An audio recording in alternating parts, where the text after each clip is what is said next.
Bienvenidos a este quinto episodio de Psicoanálisis para Legos. Hoy vamos a explorar dentro de la tópica que habla de funciones el yo. El yo no se halla disociado de la parte consciente, todo lo contrario, es parte fundamental del consciente, pero aún así hunde sus raíces en el inconsciente y en el preconsciente, donde hace un juego de ballet junto con el super yo y por supuesto el helio, donde se construye la realidad que percibimos. Así que sin más detalles vamos directamente al material.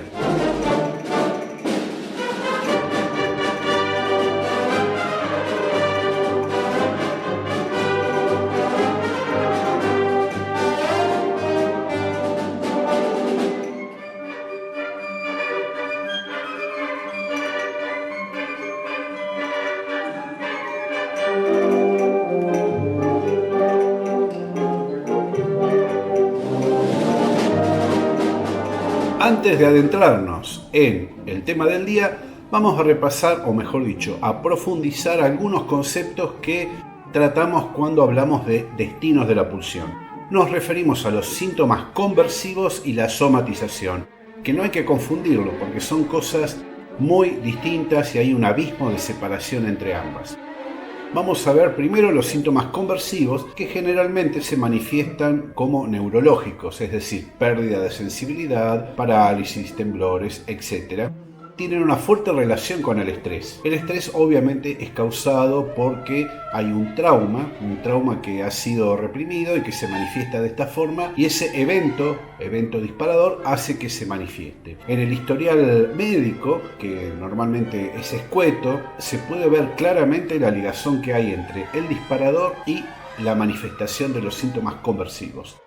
El sujeto manifiesta una preocupación por esto, pero no es el foco principal de lo que a él le atañe. Aún así, la manifestación de los síntomas conversivos genera una ganancia secundaria en el sujeto. ¿Cuál es esta? Que hace que la atención se centre sobre él.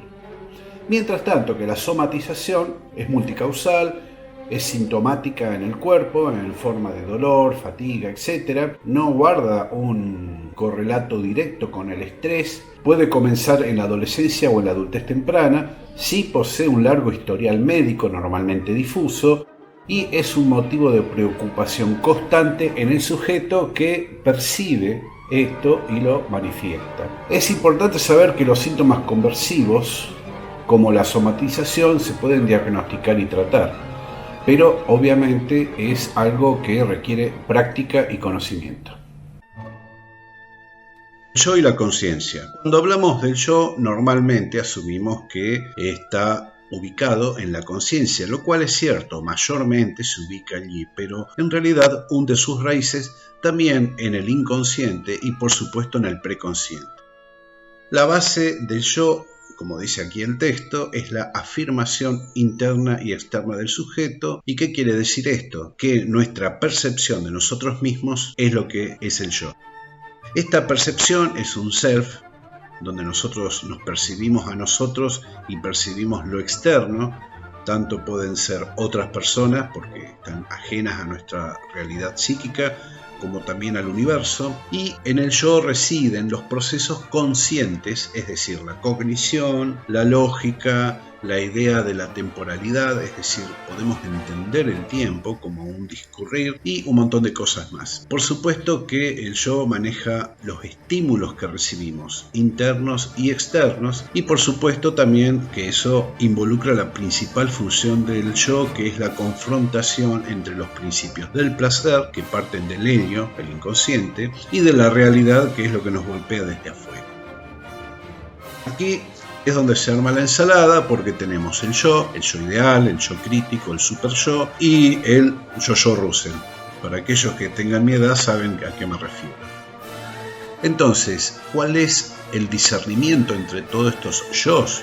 Bueno, el yo es uno solo, es una instancia psíquica descrita por Freud en su segunda tópica, es un desprendimiento del inconsciente, es decir, a medida que el ser va madurando y evolucionando se va creando el yo. Ustedes ya saben que cuando se pasa de la etapa oral a la etapa anal empieza con el tema de la frustración y eso genera la conciencia de que nosotros no somos el universo, sino que dependemos de otros, etc. Y eso va conformando la identidad del sujeto. El yo es realista porque participa de la realidad y es adaptable. No le queda más remedio que adaptarse a lo que hay afuera. Y trabaja, como ya dijimos, no solamente y mayoritariamente en el consciente, sino que hunde sus raíces en el preconsciente e inconsciente. Y la principal función, como ya habíamos dicho, es la mediación entre el ello y el superyo, entre los deseos y la ley. Y acá es donde aparece el yo ideal. El yo ideal, al igual que el yo crítico, son parte de otra instancia llamada el superyo. En el superyo tenemos el yo ideal, que es aquel que recepta las leyes, el tabú, las reglas sociales, todo lo que nos hace participar del entramado social y de las palabras, y el yo crítico, que vendría a ser el juez, es el que evalúa, es el que castiga en general, porque lo que castiga son las transgresiones. Digamos que las recompensas o las cosas bien hechas reciben gratificación, pero lo que está mal hecho recibe punición, hablando siempre en términos psicológicos y cuando son casos extremos, somáticamente. Por supuesto que el yo se adapta a la realidad, mientras que el superyo no participa, está desconectado, son instancias un poco más abstractas. Esto, como ya dijimos, se extiende a través de varias instancias y es la única parte del aparato psíquico que está en contacto con la realidad externa y que tiene que hacer la mediación con el ello y, por supuesto, las exigencias del superyo. Y todo esto ocurre, obviamente, en el nivel inconsciente. No somos conscientes de esas cosas, sino que nosotros a duras penas somos conscientes de las consecuencias de ese proceso. El yo ideal, que es la parte donde se regulan esas normativas, el tabú, el Edipo, las leyes, lo social, etc., es el libro donde el yo crítico juzga lo correcto y lo incorrecto. Los estímulos internos de nuestro mundo psíquico y los externos que vienen de la realidad y que percibimos a través de los sentidos. Esos estímulos se pueden percibir, se evalúan, hay respuestas y, por supuesto, acciones de defensa cuando corresponden, porque son estímulos que pueden alterarnos o, en todo caso, generar unos conflictos neuróticos. Son muy similares a las pulsiones. O nos adaptamos, el yo adapta esos estímulos para que puedan satisfacer y mantener un equilibrio, los pueden compensar. Es decir, si yo no puedo satisfacer mi necesidad o mi deseo, estamos hablando de cosas conscientes, busco la forma de recibir alguna gratificación por otro lado. Podemos sublimarlo, es decir, transformar ese deseo, esa necesidad en arte, ciencia o algún otro tipo de elaboración creativa. Podemos reprimirlos, podemos proyectarlos. Este es un mecanismo en el cual las cosas que yo no admito, que yo odio, que yo tengo reticencia, las pongo sobre otro sujeto, es decir, ese sujeto resuena por algún motivo conmigo en lo que yo no quiero. Entonces esa proyección hace que nosotros detestemos a ciertas personas, inclusive sin causa. Y por supuesto, otra respuesta que es muy común es la racionalización, es decir, pasar del mundo de los estímulos, del mundo sensorial, de las emociones, a las ideas, es decir, a lo abstracto, a lo que es elaborado conscientemente. ¿Qué sucede de todo esto? Que esa es la función del yo. No solamente nuestra identidad, percibirnos, sino también manejar ese conflicto entre lo interno y lo externo. Hablando de conflictos entre lo interno y externo, la base de un conflicto neurótico. El yo busca evitar eso, o mejor dicho, el super yo busca evitar eso y el yo también.